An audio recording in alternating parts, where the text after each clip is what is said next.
ओम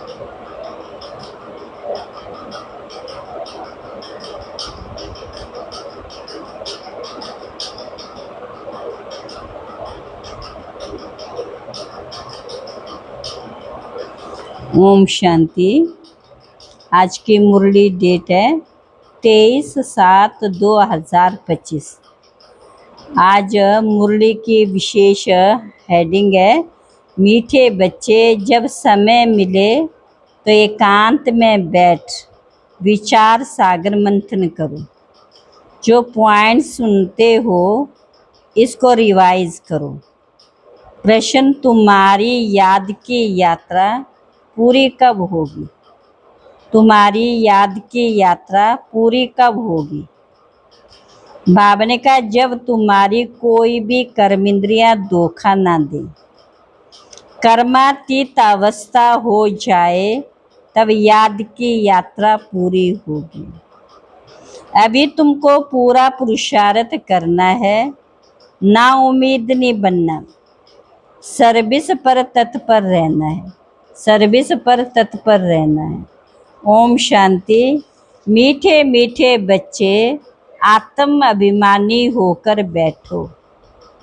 बच्चे समझते आधा कल्प हम देह अभिमानी रहे, अब देह अभिमानी हो रहने के लिए मेहनत करनी पड़ती।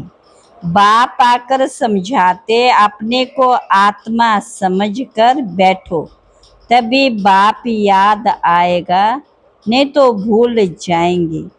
याद नहीं करेंगे तो यात्रा कैसे कर सकेंगे? पाप कैसे कटेंगे? घाटा पड़ जाएगा। ये तो घड़ी घड़ी याद करो, ये है मुख्य बात। बाकी तो बाप अनेक प्रकार की युक्तियां बताते रहते हैं। रॉन्ग क्या है तो राइट क्या है वह भी समझाया। बाप तो ज्ञान का सागर है, भक्ति को भी जानते। बच्चों को भक्ति में क्या क्या करना पड़ते हैं समझाते हैं। ये यज्ञ तप आदि करना, ये सब है भक्ति मार्ग में। भले बाप की महिमा करते हैं बालिका, परंतु उल्टी। वास्तव में श्री कृष्ण की महिमा पूरी नहीं जानते। हर एक बात को समझना चाहिए। गाया भी जाता है त्रिलोकी नाथ। अब त्रिलोकी के नाथ तीन लोक, मूल वतन, सूक्ष्म वतन, स्थूल वतन। तुम बच्चों को समझाया जाता तुम ब्रह्मांड के भी मालिक हो। श्री कृष्ण ऐसे समझते होंगे कि हम ब्रह्मांड के मालिक हैं नहीं, वह तो वैकुंठ में थे। वैकुंठ कहा जाता है स्वर्ग, नई दुनिया को। तो वास्तव में त्रिलोकी नाथ कोई है नहीं। बाप राइट बात समझाते हैं। तीन लोक तो हैं, ब्रह्मांड का मालिक शिव बाबा भी है, तुम भी हो। सूक्ष्म वतन की तो बात ही नहीं है। स्थूल वतन में भी वह मालिक नहीं, ना स्वर्ग का ना नरक का मालिक है। श्री कृष्ण है स्वर्ग का मालिक, नरक का मालिक है रावण। इनको रावण राज्य, आसुरी राज्य कहा जाता है। मनुष्य कहते भी हैं परंतु समझते नहीं हैं। तुम बच्चों को बाप बैठ समझाते, रावण को 10 शीश देते हैं। 5 विकार स्त्री के, 5 विकार पुरुष के। बाप आकर श्रेष्ठाचारी दुनिया बनाते। एकांत में बैठने से ऐसे ऐसे विचार सागर मंथन चलेगा। उस पढ़ाई के लिए भी स्टूडेंट एकांत में माँ किताब ले जाकर पढ़ते हैं। तुमको किताब तो पढ़ने की दरकार नहीं। हाँ, तुम पॉइंट्स नोट करते हो, इसको भी रिवाइज करना चाहिए। ये बड़ी गुह्य बातें हैं समझने की। बाप कहते हैं ना, आज तुमको गुह्य ते गुह्य नए नए पॉइंट समझाता हूँ। पारसपुरी के मालिक तो लक्ष्मी नारायण है। ऐसे भी नहीं कहेंगे कि विष्णु को भी समझते नहीं। कि ये लक्ष्मी नारायण है। अभी तुम शॉर्ट में एम ऑब्जेक्ट समझाते हो। ब्रह्मा सरस्वती कोई आपस में मेल फीमेल नहीं है। ये तो प्रजापिता ब्रह्मा है ना। प्रजापिता ब्रह्मा को ग्रेट ग्रेट ग्रैंडफादर कहा जाता है। बाबा को तो सिर्फ बाबा ही कहेंगे, बाकी सब है ब्रदर्स। इतने सब ब्रह्मा के बच्चे, सबको मालूम, इतने ब्रह्मा के बच्चे सब ब्राह्मण हैं। हम भगवान के बच्चे ब्रदर्स हो गए, परंतु वह है निराकारी दुनिया में। अभी तुम ब्राह्मण बने हो नई दुनिया, सतयुग को कहा जाता है। इनका नाम ही है पुरुषोत्तम संगम युग। सतयुग में होते ही हैं पुरुषोत्तम। ये बड़ी वंडरफुल बातें। तुम नई दुनिया के लिए तैयार हो रहे हो। इस संगम युग पर ही तुम पुरुषोत्तम बनते हो। कहते भी हम लक्ष्मी नारायण बनेंगे। ये है सबसे उत्तम पुरुष। उन्हों को फिर देवता कहा जाता, उत्तम से उत्तम नंबर 1 लक्ष्मी नारायण, फिर नंबर वार तुम बच्चे बनेंगे। सूर्यवंशी घराने के उत्तम कहेंगे, नंबर 1 तो है ना। आहिस्ते आहिस्ते कला कम होती है ना। अभी तुम बच्चे नई दुनिया का मुहूर्त करते हो। जैसे नया घर तैयार होता है तो बच्चे खुश होते हैं, मुहूर्त करते। तुम बच्चे भी नई दुनिया को देख खुश होते हो, मुहूर्त करते हो। लिखा हुआ भी है, सोने के फूलों की वर्षा होती है। तुम बच्चों को कितना खुशी का पारा चढ़ना चाहिए। तुमको सुख और शांति दोनों मिलते हैं। दूसरा कोई नहीं जिनको इतना सुख और शांति मिले। दूसरे धर्म आते हैं तो द्वैत हो जाता है। तुम बच्चों को अपार खुशी है। हम पुरुषार्थ कर ऊंच पद पाएं। ऐसे नहीं कि जो तकदीर में होगा सो मिलेगा। पास होंगे तो होंगे, नहीं, हर बात में पुरुषार्थ जरूर करना है। पुरुषार्थ नहीं पहुंचता तो कह देते जो नसीब में होगा, फिर पुरुषार्थ करना ही बंद हो जाता है। बाप कहते हैं तुम माताओं को कितना ऊंच बनाता हूँ।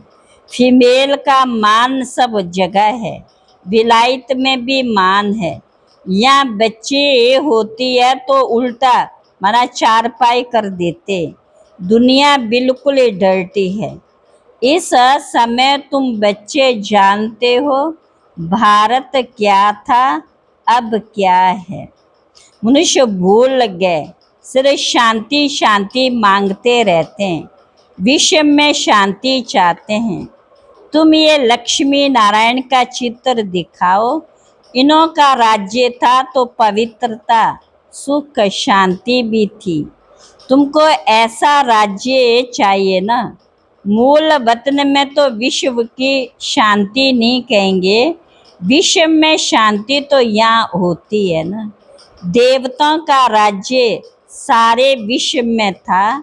मूल वतन तो है आत्माओं की दुनिया। मनुष्य तो ये भी नहीं जानते आत्माओं की दुनिया होती है। बाप कहते हम तुमको कितना ऊंच पुरुषोत्तम बनाता हूँ, ये समझाने की बात है। ऐसे नहीं रेडियाँ मारेंगे। भगवान आया है तो कोई मानेगा नहीं, और ही गाली खाएंगे और खिलाएंगे। कहेंगे भी के अपने बाबा को भगवान कहती हैं। ऐसे सर्विस नहीं होती। बाबा युक्ति बताते, कमरे में 8-10 चित्र दीवार में अच्छी रीति लगा दो और बाहर में लिख दो, बेहद के बाप से बेहद का सुख का वर्षा लेना है, अथवा मनुष्य से देवता बनना है तो आओ हम आपको समझाएं। ऐसे बहुत आने लग पड़ेंगे, आप ही आते रहेंगे। विश्व में शांति तो थी ना, अभी इतने ढेर धर्म है। तमो प्रधान दुनिया, शांति कैसे हो सकती है? विश्व में शांति वह तो भगवान ही कर सकता है। शिव बाबा आते हैं, जरूर कुछ सौगात ले आते हैं। एक ही बाप है जो इतना दूर से आते हैं, और ये बाबा एक ही बार आते हैं। इतना बड़ा बाबा 5000 वर्ष के बाद आते हैं, मुसाफरी से लौटते हैं तो बच्चों के लिए सौगात ले आते हैं। स्त्री का पति भी बच्चों का बाप तो बनते हैं ना, फिर दादा परदादा तरदादा बनते हैं। इनको तुम बाबा कहते हैं, फिर ग्रैंड फादर भी हो, हमारा ग्रेट ग्रैंड फादर भी होता है, बिरादरी है ना। एडम आदि देव नाम है, परंतु मनुष्य समझते नहीं। तुम बच्चों को बाप बैठ समझाते, बाप द्वारा सृष्टि चक्र की हिस्ट्री ज्योग्राफी को तुम जानकर चक्रवर्ती राजा बन रहे हो। बाबा कितना प्यार और रुचि से पढ़ाते, तो इतना पढ़ना चाहिए ना। सवेरे का टाइम तो सब फ्री होते हैं, सुबह का क्लास होता है, आधा पौना घंटा मुरली सुनकर फिर चले जाओ, या तो कहाँ भी रहते कर सकते। इतना का दिन तो इतना हमारा इतवार का दिन तो छुट्टी है, सवेरे 2-3 घंटा बैठ जाओ, दिन की कमाई को मेकअप कर लो, पूरी झोली भर दो, टाइम तो मिलता है ना। माया के तूफान आने से याद नहीं कर सकते। बाबा बिल्कुल सहज समझाते। भक्ति मार्ग में कितने सत्संगों में जाते हैं, श्री कृष्ण के मंदिर में, श्रीनाथ के मंदिर में, फिर और किसके मंदिर में जाएंगे। यात्रा में भी कितने व्यभिचारी बनते, इतनी तकलीफ भी हो लेते, फायदा कुछ भी नहीं। मोटी बुद्धि ये भी नहीं समझते, जो महीन बुद्धि है वही अच्छी रीति समझ कर समझा सकते हैं। उन्हें अंदर भासना आती है कि ये अनादि नाटक बना हुआ है, दुनिया में कोई नहीं समझते, ये बेहद का नाटक है। इनको समझने में भी टाइम लगता है, हर एक बात डिटेल में समझाकर फिर कहा जाता है मुख्य याद की यात्रा। सेकंड में जीवन मुक्ति भी गाया हुआ, और फिर ये भी गायन है कि ज्ञान का सागर, सारा सागर स्याही बनाओ, जंगल को कलम बनाओ, धरती को कागज बनाओ, तो भी अंत नहीं आ सकती। शुरू से लेकर तुम कितना लिखते आए हो, ढेर कागज हो जाए, तुमको कोई धक्का नहीं खाना, मुख्य है ही अलिफ। बाप को याद करना, या भी तुम आते हो शिव बाबा के पास। शिव बाबा इनमें प्रवेश कर तुमको कितना प्यार से पढ़ाते हैं, कोई भी बढ़ाई नहीं है।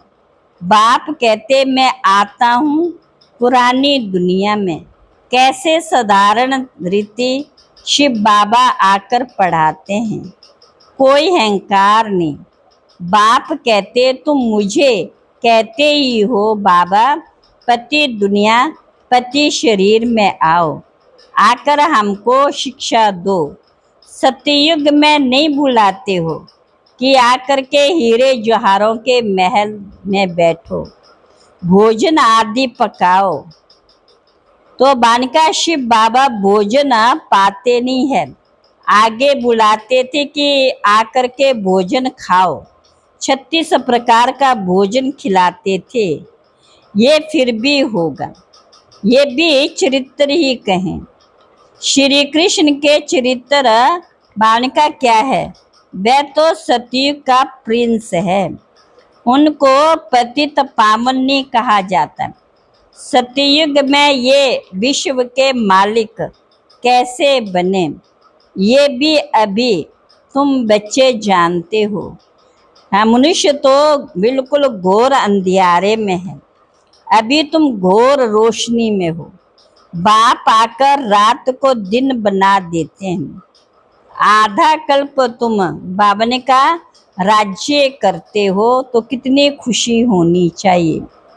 तुम्हारी याद की यात्रा पूरी तब होगी जब तुम्हारी कोई भी कर्म इंद्रियां धोखा ना दे। कर्मातीत अवस्था हो जाए तब याद की यात्रा पूरी होगी।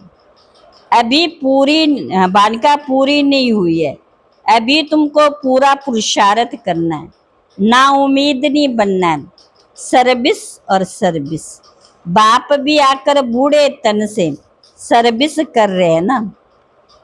बाप करण करावन हार है, बच्चों के लिए कितना फिक्र रहता है, ये बनाना है, मकान बनाना है। जैसे लौकिक बाप को हद के ख्याल रहते हैं, वैसे पारलौकिक बाप को बेहद का ख्याल रहता है। तुम बच्चों को ही सर्विस करनी है। दिन प्रतिदिन बहुत सहज होता जाता है। जितना विनाश के नजदीक आते जाएंगे उतना ताकत आती जाएगी। गाया हुआ भी है, भीष्म पितामह आदि को पिछाड़ी में तीर लगे। अभी तीर लग जाए तो बहुत आगामा हो जाए, इतनी भीड़ हो जाए जो बात मत पूछो। कहते हैं ना, माथा खुल जाने की फुर्सत नहीं, ऐसे कोई है नहीं, परंतु भीड़ हो जाती तो फिर ऐसे ही कहा जाता है। जब इन्हों को तीर लग जाए तो फिर तुम्हारा प्रभाव निकलेगा। सब बच्चों को बाप का परिचय मिलना तो है ना। तुम 3 पैर पृथ्वी में भी ये अविनाशी हॉस्पिटल और गॉडली यूनिवर्सिटी खोल सकते हो। पैसा नहीं तो फिर भी हर्जा नहीं, चित्र तुमको मिल जाएंगे। सर्विस में मान अपमान, दुख सुख, ठंडी गर्मी सब सहन करनी है। किसको हीरे जैसा बनाना कम बात है क्या? बाप कभी थकता है क्या? तुम क्यों थकते हो? अच्छा, मीठे मीठे सिकिला बच्चों प्रति माता पिता बाप दादा का याद प्यार गुड मॉर्निंग। रूहानी बाप की रूहानी बच्चों को नमस्ते। रूहानी बच्चों की रूहानी बाप दादा को नमस्ते नमस्ते। धारणा के लिए मुख्य सार। पहली पॉइंट है, सवेरे के समय आधा पौना घंटा बहुत प्यार व रुचि से पढ़ाई पढ़नी है। बाप की याद में रहना है। याद का ऐसा पुरुषार्थ हो जो सब कर्म इंद्रिया वश में हो जाएं। दूसरे पॉइंट है, सर्विस में दुख सुख मान अपमान, गर्मी ठंडी सब कुछ सहन करना है। कभी भी सर्विस में थकना नहीं। 3 पैर पृथ्वी में भी हॉस्पिटल कम यूनिवर्सिटी खोल हीरे जैसा बनाने की सेवा करनी है। आज का वरदान है, सच्चे आत्मिक स्नेह की अनुभूति कराने वाले मास्टर स्नेह के सागर भव। जैसे सागर के किनारे जाते हैं तो शीतलता का अनुभव होता है, ऐसे आप बच्चे मास्टर स्नेह के सागर बनो तो भी आत्मा आपके सामने आए, वो अनुभव करे कि स्नेह के मास्टर सागर की लहरें स्नेह की अनुभूति करा रही। क्योंकि आज की दुनिया सच्चे आत्मिक स्नेह की भूखी है। स्वार्थी स्नेह देख देख उस स्नेह में दिल उपराम हो गई। इसलिए आत्मिक स्नेह की थोड़ी सी घड़ियों की अनुभूति को भी जीवन का सहारा समझेंगे। आज का स्लोगन है, ज्ञान धन से भरपूर रहो तो ज्ञान धन से भरपूर रहो तो स्थूल धन की प्राप्ति स्वतः होती रहेगी। स्थूल धन की प्राप्ति स्वतः होती रहेगी। अव्यक्त इशारे, जैसे सत्ययुगी सृष्टि के लिए कहते एक राज्य एक धर्म है, ऐसे अब स्वराज्य में भी एक राज्य अर्थात स के इशारे पर सभी चलने वाले हों। मन अपने मनमत पर ना चलावे, बुद्धि अपनी निर्णय शक्ति की हलचल ना करे, संस्कार आत्मा को नाच नचाने वाले ना हो, तब कहेंगे एक धर्म एक राज्य। तो ऐसी कंट्रोलिंग पावर धारण कर लो, ये बेहद सेवा का साधन है, यही बेहद सेवा का साधन है। अच्छा, ओम शांति।